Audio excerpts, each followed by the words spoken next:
we can start easy in this little session. We can start easy because I don't want to be that guy that come up with the doom and gloom all the time.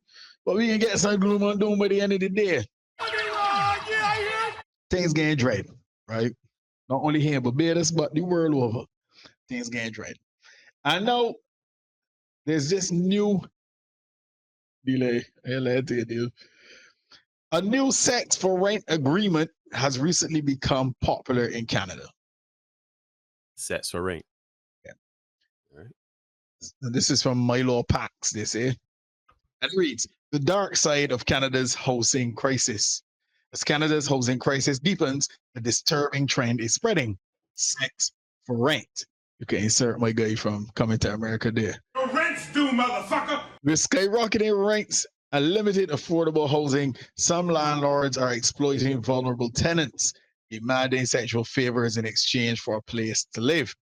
This isn't a deal, it's abuse, coercion, and a form of human trafficking under Canadian law. So be mindful of that, right? Right.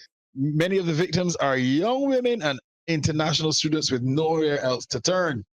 It's time to speak up, protect the vulnerable, and demand stronger enforcement to shut down these predators. Raise awareness, share this to shed light on what's happening in your own backyard. And why you brought that up, Neil? Because guess what? Guess what, Neil? That's Canada, right? Mm-hmm. But things rough have been through.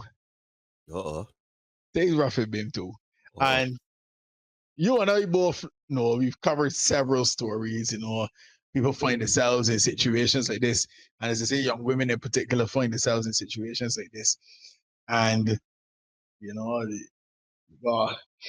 was a politician back in here who used to say, what for what? Mm-hmm. You do something for you, do something for me.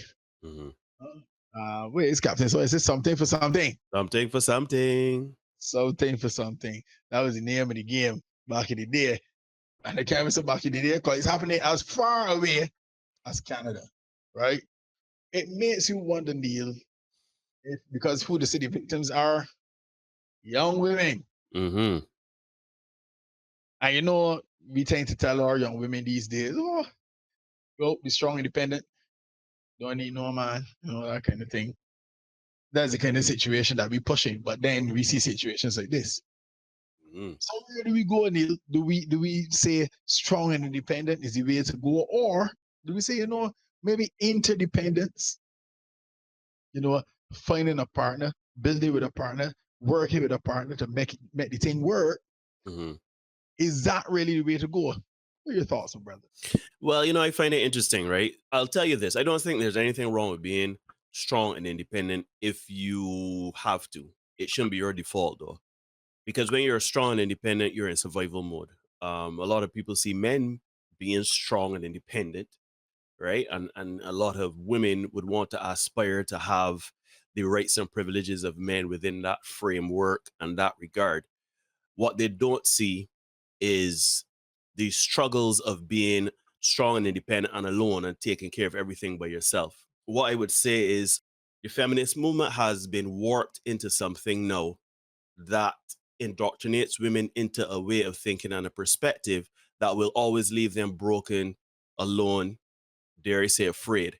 From the standpoint of your and once you have those components, you are then targets for bad actors and people that want to do nefarious things. Because again, strong and independent is akin to survival, which when you're surviving, there's a desperation component. And when you're desperate, you're looking for any way to get through it, right? Any port for a storm, as my aunt would say. Any port for a storm. Like, for example, you look at men who are, taking care of their business, they're alone, whatever, but they're still strong and independent and doing what they have to do. But you don't know how to get in these things. You don't know how they're going about these things. You don't know the sacrifices they would have had to make ends meet and do these things. And obviously, that's a man. Men are less likely to be taken advantage of in situations like this than women, only because of the emotional, physical susceptibility of women. That's not to say that women are not attuned to certain things, but let's be honest, there, me and you renting from somebody, they're less likely to take advantage of us in a sexual nature than a woman. Yeah, they just put me out. Yeah, they would just put me out because we's too big strapping men. This, unfortunately, is the consequence of third and fourth wave feminism, where you have women believing that there is a dramatized or a glamorized story of a phoenix rising from the ashes when you do it alone and you're strong and independent and you almost bragging. Well, not necessarily bragging. Sometimes some women will complain to get the sympathy and dare I say assistance of people, and others would use it as a badge of honor if they have risen to a certain level of success despite having to do certain things by themselves. For example, a woman may say having to change her own tire or being broken on the side of the road and having to fend for herself is something that should either be lauded or something you should take pity on because that person doesn't have someone that can do it for them. But then you will always be opening up yourself to a level of vulnerability and being preyed upon. So I think this is one of the bad results of the latter stages of feminism. I think that women need to understand being strong and independent. Yes, it is a mode, right? Sometimes we all have to go it alone and we all have to make sacrifices and make hard decisions in our life and have to do certain things that we don't necessarily want to do in terms of, let's say, setting a budget or having to do without for a while. There are certain things that we don't necessarily want to do, both as men and women. But for women, especially, you have to be mindful where that puts you, right? You may not necessarily want to conform to having a traditional relationship. You may not necessarily want to be, I know he's get Aisha Curry a hard time, but you may not want to be just raising children and letting man gain all the shine, or you may not necessarily want a man to be around you. You may want a man to just do certain things in service of you, but not necessarily want to be in service to that man in the context of a traditional relationship, which is fine. But you have to understand it's going to put you in a space of vulnerability. How many times we know of women that's call up men and say, child boy, rent you and and the man said, you gotta come over and do like last month and give me something strange. And the woman said very well, right? And everybody is quick to blame the man in those situations, which rightly so, men are taking advantage of the power paradigm, but you still have to take some level of responsibility and accountability if you are the woman making that call and willing to sacrifice your dignity and your self-worth just to make rent that month. For example, Jay-Z. Jay-Z is a man that used to sell drugs, right? Man, admittedly, he on Watts this saying, don't come for me and say that I slander any man name. He has written books and did interviews saying that that's what he used to do, right? He did it. It's something he had to do. He was strong and independent and he had to make ends meet. So he did it in a manner and a way that was not legal. However, he rose above that. He moved past that. And dare I say, he even embraced that. He didn't blame a system for it. He didn't blame the drug dealer that sold him the drugs. He didn't blame he didn't blame anyone.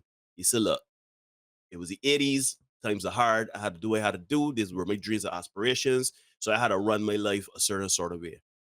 But we can't have situations where you put yourselves in vulnerable states based on your perspective or your perception of how you should be treated as a woman, but then find yourself in vulnerable situations when you could navigate things in a better way. Again, men should be held to task for wanting to hold this paradigm shift, this power over women. But in some of these cases, women could have avoided putting themselves in this situation by not flaunting this, I can do it all by myself, I don't need a man. I'm not saying every woman, but I am sure there are some women out there that foregoed certain protections and certain situations that a dynamic between men and women can have by saying, I don't need a man, I do it by myself, I ain't want the covering of a man, etc., etc. But then you find yourself at the mercy of a man and having to use him as a pseudo covering for basic necessities. That is fantastic. I'm going to dovetail that right into this point, right? As you said, you forego the covering of one man to be at the mercy of several men, right? So within, and I can, talk about my current situation. Within my current household, I do not expose the wife to certain things, to certain interactions. So workman come to your house, they deal with the workman. It's not from a misogynistic place that some people might want to twist and turn it into, but it's just men are men, men will be men, right? Men will move a certain way. And if you expose women to that, they will have to, as you said, they'll be at the mercy of those several men, right? Not saying that she's not capable of dealing with certain things, but it's just better if we do it, right? It's just better if we do it. And it offers a certain amount of protection, right? In that delivery man come to the house, you realize, well, shoot, there's a man here.